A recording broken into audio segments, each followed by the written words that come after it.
अस्सलाम वालेकुम वरहमतुल्लाहि वबरकातुहू।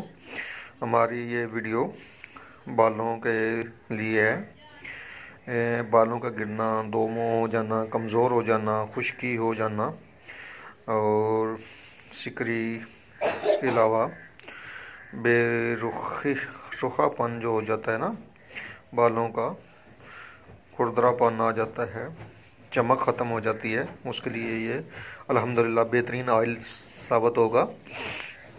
इसमें शामिल है रोगन आंवला, रोगन सिकाकाई, रोगन रेठा, रोगन बेदाना, रोगन नारियल, रोगन जैतून।